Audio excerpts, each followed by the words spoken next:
murakoze. Ndashimira abantu bampaye uyu mwanya, ndashimira abantu bateguye uyu munsi wo kwibuka, ndashimira abantu bose bitabiriye uyu muhango, abayobozi b'igihugu, ba musenyeri, aba bishops, abapastori n'abashumba n'abikorera ku giti cyabo n'abavuye mu bihugu bitandukanye nabonye hano, n'abantu bose bashoboye kwitabira uyu muhango, n'abantu bose bashoboye gutegura kwibuka abacu bazi uko basaga mu Gatumba inshuro ya 21. Ndagira ngo mbabwire ngo mwakoze aho muri hose muherereye ku isi n'abari hano, Imana yo mu ijuru ibaha umugisha. Ijambo rya kabiri, ndagira ngo mbere yuko nsoma icyanditswe mpereze Pole abanyamurenge bose aho baherereye ku isi, survivors, abantu cikacumu bo mu Gatumba, ababuze ababyeyi, ababuze abana, abaduhaye ubuhamya, tubabwira ngo mukomere mwihangane kandi turi kumwe. Nagira ngo dusome ijambo ry'Imana. Igitabo cya Zaburi gice cya 30 n'umurongo wa 5. Psalms chapter 30 verse 5.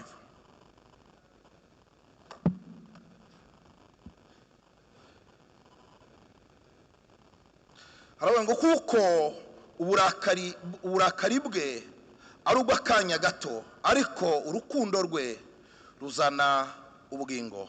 Ahari kurira kwararira umuntu nijoro, ariko mu gitondo impundu zikavuga amena. Ndaza kuvuga cyane kuri B y'iki cyanditswe. Mu Cyongereza haravuga ngo weeping may endure for all night, but the joy comes in the morning.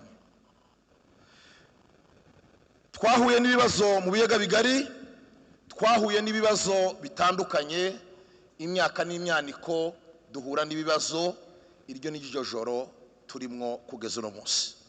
Dawudi yanditse iki cyanditswe avuga hejuru ya disfavor y'Imana na favor y'Imana, kugirirwa neza n'Imana n'igihe wahura n'ibyago, wabona umwijima imbere yawe cyangwa uri mu mwijima wibaza ngo Imana iri hehe. Aravuga mu Cyongereza habivuga neza, the night may endure, hari igihe ijoro ryotinda, ariko atanga icyizere. Aravuga ngo ibyishimo, umunezero uzuza ijoro rikeye, igitondo kiza iyo ijoro ritambutse. Ibibazo twaciyemwo hano mu biyaga bigari ni ijoro turimo, ni ibibazo twaciyemo, agahinda twanyuzemo. Tumeze nka Dawudi igihe yari yihebye ari mu bibazo, adatekereza ko hari umuntu wo mutabara, ariko Imana imaze kumutabara. Aravuga ngo urukundo rw'Imana ruzana ubugingo.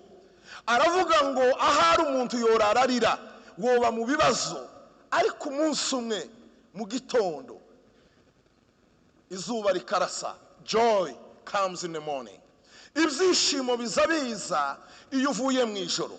Ubundi ijoro icyo risobanura ni iki? Ni intambara, ni ibibazo, ni ugupfusha, ni ubukene, ni persecution, kwicwa, gusurvivinga. Ibyo byose tunyuramo ni ijoro uburimo, ubukene, indwara, ni ijoro. Ariko aravuga ngo hari icyizere yuko nyuma y'ijoro hoba umunezero, ibyishimo, izuba rikarasa, umunezero ukongera ukaza, nawe ukanezerwa kimwe n'abandi. Arinje wicaye mbavuze ngo amina. Birashoboka yuko urarurira, birashoboka yuko wabura umukene ejo hashize, bishoboka yuko ejo waba wari upfubyi, birashoboka yuko waba uhayurira, ariko hamwe n'Imana mu gitondo izuba rikarasa, mu gitondo nawe ukanezerwa kimwe n'abandi. Mu magambo make ndavuga ibintu 5 bishobora gutuma ijoro ryawe rica, mu gitondo ibyishimo bikaba. Ikintu cya mbere kiza gituma ijoro urivamwo amahoro, n'ukwizera Imana Data wa twese. Yesu Kristo yaravuze ngo mwizere Imana naje munyizere. Wewe wenyine ntacyo wakwishoboza. Muri imvye yaravuze ngo siwezi mimi peke yangu. Wewe wenyine. You are human being. Every human being is a weak person. Umuntu wese ukwari n'umunyantege nke. Bibiliya zitubwira umugabo witwa Moses.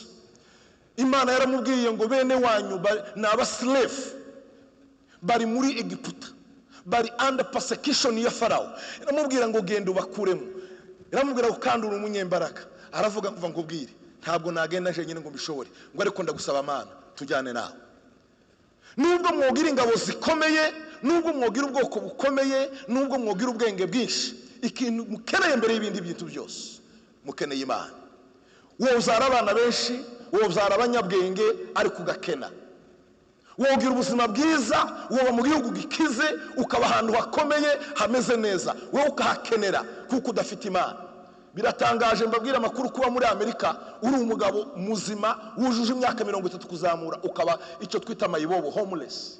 Uri mu gihugu gikize ariko iyo wataye Imana ubutaye umugisha, ubutaye ibyishimo, ubutaye umunezero. Ikintu cyambere kizana umunezero n'ibyishimo, kizana amahoro no gukomera, kizana kumererwa neza no gukunda Imana, no kubaha Imana. Ikintu cyose uzoshaka gukora uzashira Imana imbere.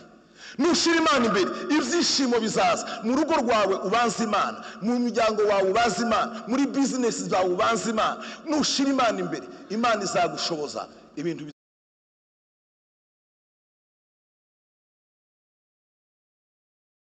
Imana imbere Imana izagushoboza ibintu bizagenda neza. Nubwo wari mu bibazo warafushije abantu, yego nta kundi byaba bikigenza, ugomba kuvuga ngo Mana hasigaye bana nanje muri uru rugenzi ndimo. Imana ibane nawe, Imana igukomeze kuko imbere ni heza. Imbere ni heza kuko Imana ihaye ibana nawe, igendana nawe mu rugenzi. Nico kintu cya mbere ugomba gukora, ugomba kwiragiza Imana kugira ngo ijoro ryawe urimo rizace no kubana n'Imana. Ikintu cya kabiri ugomba gukora kugira ngo muve muri iryo joro, ahantu hose abantu bahuye n'ijoro, n'ukwegerana mukaba umuntu umwe. Bibiliya zitubwira ngo abanyesere bari mu Egiputa, ikintu cya mbere ngo Mose arababwira ngo turi mu buretwa. None icyo tugomba gukora, twese mureke tube umuntu umwe, twese dusangire, twese tubane mu bibazo, tuzave muri iki gihugu, twese dutahe tuje muri Kanani igihugu cyacu.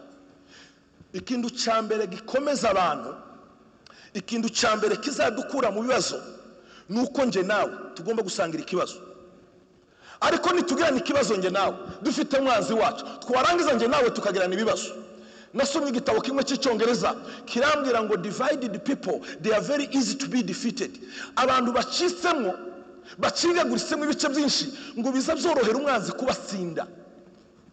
Nje nawe nabo dufite ikibazo tugomba kugikemura ariko twarangije icyumwanzi wanje nawe.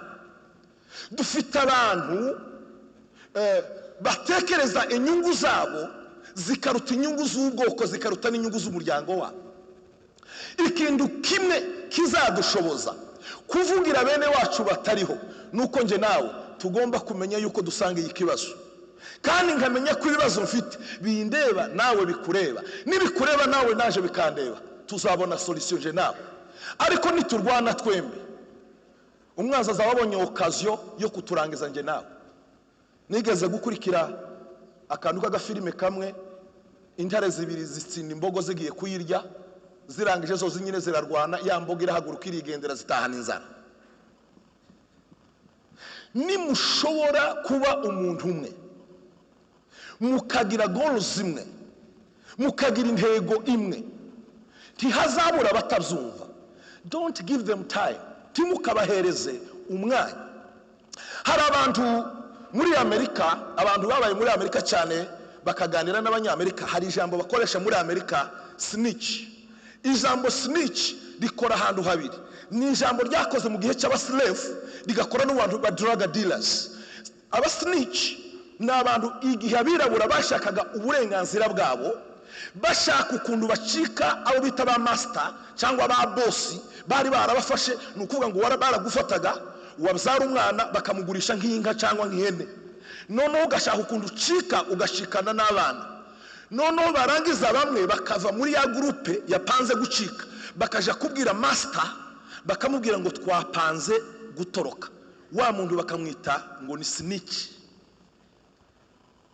Bakongera batangiye gushaka amafaranga, babona akazi karabananiye, batangira gucuruza urumogi, cocaine, drugs mu gihugu ziva muri za Mexique na za Colombia iriya hirya Gisegeta ashaka abafana.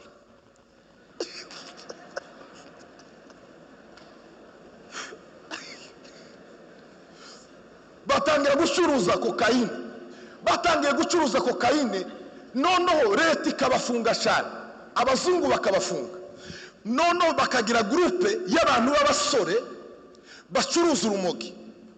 Abapolisi b'abazungu bagashaka umwe baha amafaranga kugira ngo abo musinici atange bagenzi be. Babura bene uwo bafashe bakamubwira ngo don't be a snitch, be ready to serve your own time. Bakamubwira ngo uzaba umugabo tukamena ibanga, ngo uzaba witeguye gusavinga cyangwa gufunga igifungo cawe utamenye ibanga ngo ufungishe mugenzi wawe. Ngo nubwo twakoze amakosa nje nawe, wewe wafashwe genda ufungwe bagukatire burundu, ariko ntukabe snitch. Tituzabura ba snitch, tituzabura abantu batuvamo, tituzabura abantu batatwumva, ariko twese tugomba kwemeza koze imwe, kuko n'uryo twirengagiza. Ndizera ku mutima wiwe ko yemera ko hari abanyamurenge bafuye ku itariki, iyi tariki hari abantu bafuye. Yo byirengagiza, yo kwanga kubyumva, ariko aremezanya n'umutima wiwe neza yuko dufite abantu bafuye kuri izi tariki, yuko no munsi tutaje ahangaha guseka, tutaje ahangaha gusirimba, dukunda igisirimba ariko ntitwasirimbye. Twaje ahangaha kurira, kuboroga, kwibuka no kunamira no gushaka ubutabera bwa bagenzi bacu bazize uko basaga. Uwo rero utabyumva titugomba kumuha umwanya. Icya kabiri, ntagomba kuduca intege. Dufite ikibazo cy'abantu bacika intege cyane. Buriya abantu bose ntabwo bumvira ikintu rimwe, ariko wewe wabyumvishe isubizemo intege, mube babiri batatu bane batanu mwishiramwe nk'uko muri hano, mushaka imbaraga zizavamo igisubizo kugira ngo abacu batakiriho. Turakanwa kabo, turi amaboko yabo, turi imbaraga zabo, turi abagabo bazorera abana babo batakiriho. Tugomba kuba abagabo, tukaba abantu bazovugira abahari n'abatakihari, tukababera kanwa. Ryo ni ijambo rya kabiri. Ijambo rya gatatu riza rituma abantu bari mu mwijima, abantu bari mu ijoro, bigatuma ijoro rica, kandi mu ijoro iyo rikeye ngo rikazana n'ibyishimo. Ijambo rya gatatu, n'abantu batari selfish, n'abantu batikunda, ahubwo bakunda ubwoko, bagakunda igihugu, bagakunda bene babo kuruta uko bikunda. Iyi si turimo ya none, turi muri yasi Pawulo yandikiye Timoteyo arababwira ngo turi mu gihe cy'imperuka, ngo ubwo abantu bazaba bikunda, ngo bakunda indamu zabo, ngo bakunda n'inyigisho z'ibinyoma, ngo bakunda n'amagambo aryoshe meza. Dufite abagabo bunyine b'abanyabwoba ariko bagashaka ngo tubite intwari. Dufite abagabo b'abashishe bataza batanga ifaranga bagashaka ngo tubite ko bazabatanga ifaranga. Dufite abagabo bazabagaragara ko ari abagabo bafite utuzi, ariko twashika mu muhana tugasanga ntacyo baza bakora, ariko inama yaterana agashaka ngo tumuhe intebe y'imbere. Wa mugabo we njambwira abadamu, ariko wa mudamu we iyo wabonye umugabo wa mwande bagataza akora, we biza bigenda gute? Twaterana hano akamavuga ngo naje ndaza bashire ku ntebe y'imbere, ariko mu bantu bashatse ko ino sare yishugwa n'ukuntu abantu baza hano, yari ko asa n'uha ureba filime areba amakuru. Dukeneye abagabo bakunda ubwoko kuruta uko bikunda. Isi ya none impamvu Afrika idatera imbere nuko dufite abantu bujuje ibyanditswe bivuga ngo abantu bamwe ngo Imana yabo yabayinda. Namwe utarakunda abantu, ukunda barengana, ukunda igihugu kuruta uko wikunda, ntiwakagombye no kuba umuyobozi na mituwarite ntiwayobora, apana na nyumba 10 naho kukwira guverineri we wakagombye ahubwo gufungwa, ntiwagombye kuba umuyobozi. Tukene isuwine ikeneye abantu bakunze igihugu, bakunze abantu kuruta uko bikunda. Niyo mpamvu dufite ibihugu bidateye imbere, nuko dufite abajura benshi kuruta abayobozi benshi. nuko dufite abantu bavuga cyane kuruta ibikorwa, nuko dufite abantu barwanira imyanya yo kugira ngo bagaragare ko ari abayobozi, dufite abantu bagaragara ko ari abayobozi bakora, dufite abantu bagaragara ko bize ariko nta bikorwa. Ugomba kuba umuntu ukunda abantu kuruta uko wikunda ibikorwa byawe bikavuga kuruta amagambo yawe. Abongereza bagira ijambo ryiza baza bavuga ngo action speak louder than the word. Mu Kinyarwanda riravuga ngo ibikorwa ntibiza bivuga gusa, ngo birarangurura kuruta amagambo. Novuga umuntu wese yovuga kanwa nakanje, novuga bukira bugasha mukarambirwa mugataha kuko nakanje, ariko ntimwonyemere ibikorwa nokora byonyemeza kimwe ikorwa kimwe kiraruta amagambo igihumbi.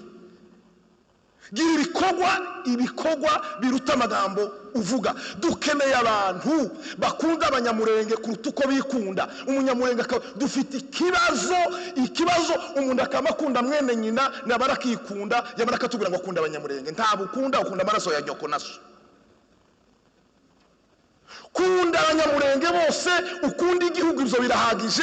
Tuve mu tundu dutoya turi primitive mwumvukana naka n'abantu bazabagira amakosa muze mureka babafunge babakatire. Ngende umunyamerika nkunda amategeko, ntabwo wowe haruswa umupolisi w'umunyamerika uramuharuswa ahubwo nawe akagujanirayo. Muzareke dushireho amategeko, twubaha abantu, twubahe n'Imana, niturangiza dukundane, murebe ko iwacu amahoro atazahaba. Ntimwavuga ngo amena? Ndagira ngo mbasabe mukunda abanyamurenge kuruta uko wikunda. Kujya ukunda abana bawe ariko ukunda n'umusaza w'umunyamurenge n'umukecuru. Nitudakunda abantu ntacyo tuzageraho. Cyo ni ikintu cya gatatu tugomba gukora kugira ngo iwacu umunsi umwe amahoro azabe. Tugomba kutikunda tugakunda abanyamurenge. Ijambo rya kane, tugomba kutagira ubwoba. Abantu benshi bagiye bahura n'ibibazo, icyatumye batabivamo ni fear, ubwoba. Turi abanyabwoba kubera ko umubiri uzuryana, kubera yuko turi abanyabibazo. Umuntu agatinya kuvuga ngo ese abantu barabyumva gute, ngo ese ingaruka zizaho zirangera gute. None se abapfuye ibo tibakene iwo bavugira. Ubu dufite n'umuntu hano aha muri no sare twajemo hano aha turi hano, bo mubwira ngo vuga twigwana yakamagira ubwoba ngo baramfunga.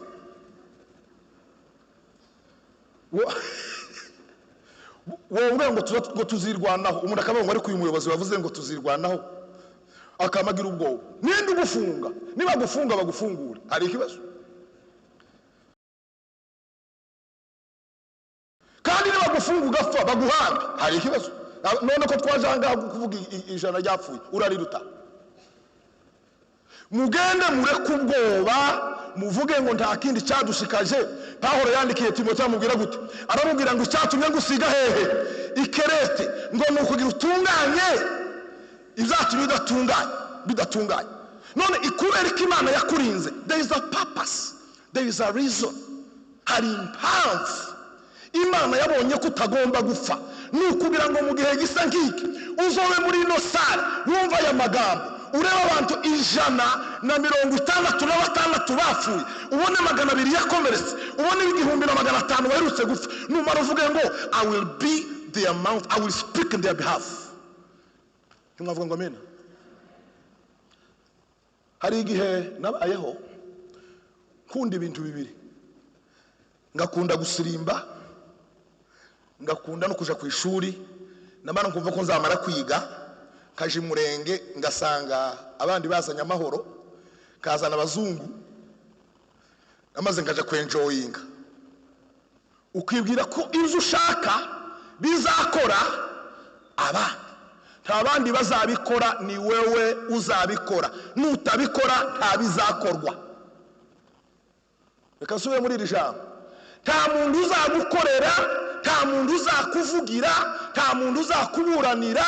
Tibibaho, ni wewe wenyine uziburanira. umuntu akavuga ngo twarafushije abantu mu Gatumba, ngo mushaka abafaransa, ngo n'abazungu, ngo n'abanyamerika, ngo n'abandi, ngo n'abanyarwanda, ngo mubwire abandi ngo batuburanire, bafite ibibazo byabo, ninde ushinzwe ibyabo? Woshaka umugore n'abana ukabyara ngo umuturanyi azobarera bagakura, ntiwo kwicwa na bwake bofa. Nta muntu uzojana ikirego cyacu ngo aje kuturegera. Muri duro bazavuga ngo ikirego cyose kigira ibintu bitatu, kigira qualité na intérêt na capacité. Kugira ngo umuntu akuregere bazomubaza urinde, uri umunyamurenga toya, abanyamurenga nibivuge, nibativugira mubareke bapfe. Umuntu yakuregera n'umuzungu, ta capacité afite, nta na qualité afite. Bamubaza ngo inyungu zifitemo nizihe, intérêt nizihe zo kuja kuburanira abanyamurenga. Iwacu umugurane w'abasaza n'abakesho bazavuga ngo winani wagira gute, arananuka. Murananirwa kuvugira bene banyu wapfuye ngo mutegereze mu Spanish uzo cyangwa umushinwa cyangwa umubirigi nangwa umunyamerika ngo nizoza kubaburanira. No, muri wiki naho muri wiki muzemere muzakire. Ariko naba muri intwari abantu igihumbi buzuye sara, amafaranga akenewe murayafite, ubwenge bukenewe murabufite, ubwishi bukenewe murabufite. Why twahora turira umwaka ugashira imyaka 200 izashire? Tugomba kugera ahantu tuvuga ngo umwana uzavuka mu 2021 azoza avuga ngo habaye habagabo badushakira amahoro. N'ubu turayafite. Ubu turi muri Amerika ko turaririmba ba George W, tukaririmba ba Clinton, tukagenda kuri ba Martin Luther King bakazamuka, aba president bagiye ba Lincoln barwaniye amahoro ntibakiriho. Ariko ko turavino tukaje kurya imbuto z'imirimo yabiri ibyo bakoze. Why andi mahanga toviyo ari ngo azi wacu kwenjoyinga ibyo twagezeho. Abo twemeza nyine muvuge ngo mina. Aba bantu batubereye ibitambo, reka natwe tubi ibitambo by'abandi. Nigeze gusoma ngo Yesu yatubereye igitambo ngo natwe tutambo cy'abandi. Namba huri udategereje ko hari umuntu uzo guhagararaho ngo abone amahoro, ntabwo uri ready gukorera ubwoko bwawe, ntabwo uri ready gukorera igihugu cyawe, ntabwo uri ready kubana n'abandi bantu, ntacuza abamarira. Ugomba kwitegura gukora n'imbaraga zawe zose n'ubwenge bwawe bwose, namba ukujuza ukorera Imana ugakora n'urugo rwawe, uvuge ngo n'igihugu cyaje n'ubwoko bwanje nuko nzabukorera. Nama tutari determine kuri urwo rwego tukigendera mu bwoba, tugomba kugera ahantu tuvuga ngo tidutega amajosi, niba ngombwa tuzafa ariko abandi bagire gute babeho. Nama dufite abantu burira indege bakagenda nta kindi kibajanye n'ikibazo cy'abanyamurenge, dufite abantu basiga abagore n'abana, dufite abandi bantu baye bafa. Tugomba kuvuga ngo ibi bintu bigomba kugera ahantu bigahagarara. Niki gisabwa? Imbaga yose igaterana ikavuga ngo niki gisabwa kugira ngo imyaka 60. Ndashimira abantu bakoze iyi documentaire, ntabwo bakoze gusa ibintu by'abanyagatumba. Imana ibaha umugisha, nabonye ngo ba Dr. Yaje na Pasteur Izashe n'abandi, Imana ibaha umugisha, mwakoze neza. Ntabwo tuhaye tuvugira gusaba aha duhagaze, turavuga guhera muri 60 tukageza kuwapfuye none. Uyu mwana umaze kuvuga umuvugo avuze ijambo rikomeye, yavuze ngo ntabwo rirenga ngo umunyamurenga atarenganye. Ubuzumve numara unywa amazi, ni umara uzanga tukwite indi dushaka izina ryiza tukwambika. Tugomba kuvuga ngo kakarengane hari igihe kagomba kugira gute guhagarara, kandi nta wundi uzagahagarara uzagahagarika ni njyewe nawe. Jambo rya nyuma ndangirije, jambo rya gatanu rituma abantu bagira amahoro bugaca kandi bukira, nukubana n'abandi neza, ukanetiwakinga n'abandi. Bibiri zitubwira ngo Yosefu ageze muri Egiputa ngo abana na Farawo neza, asobanura inzozi, ngo amaze gusobanura inzozi ngo bene se baje ngo arababwira ngo mugende mugwire Farawo. Farawo arabaheza ahantu hitwa Gosheni ngo ariyo muzaba, basanga yarabateguriye. Bibiri katubwira ngo Nehemiya ari Shushani, iwe na Zerubabeli na Ezira ngo babanye n'umwami neza, ngo wa mwami abafasha abaha uburyo bwo gutaha iwabo. Bibiri katubwira ngo Mose ari muri Egiputa yabaye kwa Farawo, ahakura ubwenge bwatumye ajana bene wabo muri Kanani. Abari muri Amerika, abari muri Europe, abari mu Rwanda, aho muherereye hose ku isi, aho muri amaboko yacu, muri imbaraga zacu, muri akanwa kacu. Mureke mbabwire iki kintu. Bibiri yarambwiye ngo Daniyeli igihe yari i Babuloni yari umunyabwenge cyane. Umunsi yabaye guverineri w'i Babuloni, bamubwira umwami w'i Babuloni bamuga ngo ategeke igice cy'igihugu. Muza abantu ba mbere yagize ba guverineri, uwa mbere ni Shadrach. Nukuvuga ngo he was networking for his own people. Uwa kabiri ni Abednego. Abanza afata barya biganye abakolege biwe impunzi bahunganye, arabahakirwa abashakira akazi baba guverineri. Naho dufite abantu bacu bamwe aragiye yicaye mu office runaka akamayi bamwe azamahindura n'imvugo akamayigira undi muntu bamubwira ngo uzuvuga nguru umunyamure ngurabona ngo kameme ngo so ngo jewe ni jewe.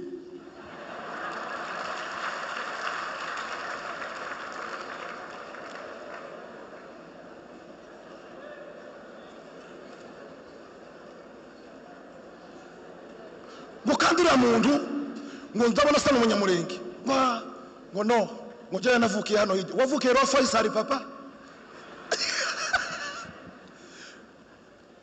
Wavukiye reka ndeke kumena amabanga y'abantu twaje mukiriyo. Ahantu hose wishaye namba umunyamurenge atafite inyungu, you have already failed. Kasure mvuge mu mvugo yacu mumfashe prof. Hano harara arimo banje duruwa ntayo kichibuka.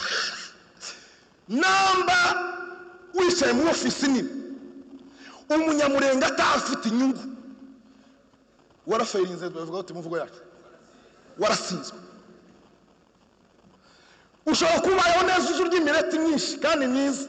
Muri Amerika ni za pizza na hamburger ziruzuyemo kasha, maze warananiwe ukanga abantu n'imodoka zawe n'amatama manini ya hamburger, ariko mu banyamurenge tacuri cyo. Nubwo ufite amafaranga menshi ariko bari muhira abari hano n'abari ahandi batahe bakubona mu bikorwa zawe tacu maze. Reka kudukangisha umubuzi bibona ifaranga, turarutwa n'akana kicaye iruhande rw'umukecuru kakudukanga. My friend, ntacu ufite please. Tukanga abantu. Dukeneye inyungu zawe, dukeneye imbaraga zawe, dukeneye amagambo yawe, dukeneye kutuba hafi. Nugenda ukazamukiri ukadusiga uzomanuka udusange hano, kandi buce tuzamuke tugusige we hasi. Niba ngoma toya tugushiremo indani tuguhuha hantu, kuko ari wagiye uradusiga. Mugende mugaruke. Abamwe azagira akamagenda agahimba imvugo rimwe, bamwe umuntu umwe ngo baramubwiye ngo ngwe n'umunyamurenge ngo agende umunyarwanda ngo sinzi no kuvuga ikinyamurenge cyarandi ngo makuvuga ikinyarwanda ngo 20 yamavuga ngo 23. Vuga ishuzi reka kwishushanya. 23 ndibaho mu kinyarwanda.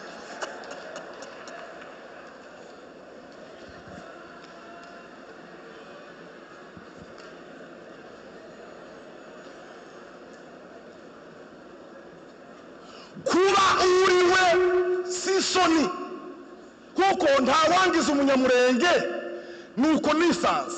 Uwonshira urubanza ko ndi umunyamurenge ndiwe uburi mu mafuti, ntabwo nje mu mafuti. Aha nisanze sije wahijanye n'Imana yahashize kuna mvuke kuri ya misozi. Ahandi n'Imana yahashize sije wabisabye. Ukumeze nuko ntukihindure. Be who you are day and night, kumanywa na nijoro. Uzabwira ngo jewe nduwe nunkunda unkundira ukumeze, unyangira ukumeze, kuko siwe wandenye. Ntiwavuga ngo amina. Naho kwishushanya reka kwifofira ubwira abantu. Harabagukeneye ukusa, hari icyo bita message authentique. Message authentique ni zibiri kwisi. Message ya mbere authentique ni Bible. Message ya kabiri na amateka yawe. Kuko kuvuga ngo